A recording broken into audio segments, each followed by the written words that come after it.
Olá, eu sou a professora Rossane e a gente vai falar um pouquinho a respeito do controle de constitucionalidade. Lembrando que na aula passada a gente falava a respeito da perspectiva do aspecto material do controle de constitucionalidade, sendo que a gente tratou em especial da ADI e da ADC. Na aula de hoje a gente continua falando sobre perspectiva material, mas nós vamos falar especificamente da ADPF. Então eu começo dizendo para vocês o que pode ser objeto da ADPF, considerando essa perspectiva material. Ora, qualquer ato do poder público pode ser objeto da ADPF, incluindo lei ou ato normativo. A questão é a violação ao parâmetro, tá? Violar diretamente ali a Constituição. Há dispositivo para leitura a este respeito? Há dispositivo. Sugiro que vocês efetuem a leitura da Lei 9882 de 1999, especial do artigo 1º. Eu tenho que ter em vista, pessoal, quando eu estou falando ali do objeto, pode ser qualquer ato do poder público, né? Que não é possível a ADPF se a violação for indireta, tá? Qual que é a exceção, tratando-se de violação indireta? Ora, quando se tratar de inconstitucionalidade por arrastamento, que a gente já viu em algumas aulas passadas, isso vai aplicar o mesmo posicionamento da ADI e da ADC. Para quem tem alguma dúvida a respeito da inconstitucionalidade por arrastamento, sugiro que vocês efetuem a leitura e a análise das nossas primeiras aulas, que traz um pouquinho a respeito da inconstitucionalidade por arrastamento. Permanecendo alguma dúvida? Manda perguntinha que a professora vai ter o maior prazer em responder para vocês, tá bem? Além disso, pessoal, eu já sei que pode ser objeto da ADPF qualquer ato do poder público, né? Mas o que não é admitido como objeto de ADPF? Ato tipicamente regulamentar, normas constitucionais originárias, a gente já viu isso, e ato tipicamente regulamentar, como a gente falava da ADI e da ADC. Não é porque eu estou falando de norma constitucional originária que isso vai afastar normas fruto do poder constituinte derivado. Toma cuidado com isso para não acabar incorrendo em erro em eventual prova. Súmula comum e súmula vinculante. Leitura da ADPF número 80, um agravo regimental. Quando eu estou falando de súmula comum e súmula vinculante, não é possível que elas sejam objeto, dentro da perspectiva material, de uma ADPF, tá?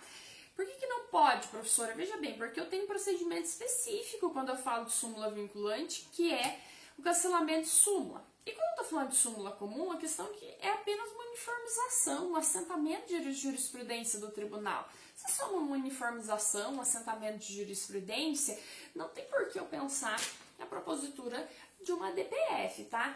Nesse sentido, eu gostaria que vocês efetuassem a leitura da ADPF 229, da 304 e da 501, que tratam dessas questões das súmulas, tá? Proposta de emenda à Constituição. Proposta de emenda à Constituição, pessoal, também não pode ser objeto de ADPF. A esse respeito, o professor Marcelo Novellino, ele acaba incluindo projetos de lei também, tá? O fundamento aqui, invocando o ministro Aires Brito, é que uma PEC ela não está pronta e acabada. Se ela não está pronta e acabada, não é um ato concreto do poder público. Eu não posso falar nesse controle aí repressivo por meio da ADPF, porque a situação aqui, ela demandaria, se eu pensasse em algum controle, num controle preventivo, mas não repressivo, porque eu estou falando ainda de uma mera proposta, tá? Não houve a conclusão do processo legislativo para que eu possa falar em uma ADPF, tá bem? Então, propostas de emenda à Constituição, dentro das quais o professor Marcelo Novellino também inclui projetos de lei, não podem ser objeto da ADPF. Professora, e o veto? Como é que fica o veto, tá? O veto, pessoal, ele tem uma natureza política, tá? Então, ele pode ser derrubado pelo Congresso Nacional, ele não é objeto da ADPF, tá? Ainda que o veto seja jurídico, tá bom? Ainda que o veto ele seja constitucional, tá? Ele é um ato com uma natureza política, tá? Que compete ao Congresso Nacional derrubar este veto ou não, tá? A respeito dessa questão do veto, eu sugiro a leitura da DPF 73 e da DPF número 1 da questão de ordem nessa DPF, tá bom? A questão aqui, pessoal, é que o STF não tem capacidade para analisar vetos, mas sim o Congresso Nacional, tá bom? Então, veto não pode ser objeto da ADPF. E decisões judiciais já transitadas em julgado? Como é que fica a decisão judicial já transitada em julgado? Pessoal, se eu pensar na possibilidade de que uma ADPF pode ser proposta de uma decisão judicial já transitada em julgado, eu vou estar admitindo a utilização da ADPF como ação rescisória. Então, não pode. Decisão judicial já transitada em julgado não pode ser objeto de ADPF, tá bom? Tem julgado a esse respeito? Sim. A DPF 288, uma medida cautelar nela.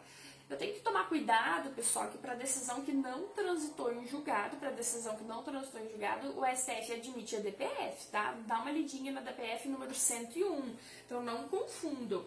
Aqui eu tô dizendo para vocês a respeito de decisões judiciais já transitadas em julgado, que não cabe a DPF. E leis e atos normativos revogados. Ora, leis e atos normativos revogados, há uma certa divergência no Supremo, tá? O ministro Gilmar Mendes, lá na DPF 33, ele admitiu a possibilidade de que a DPF trate de leis e atos normativos revogados.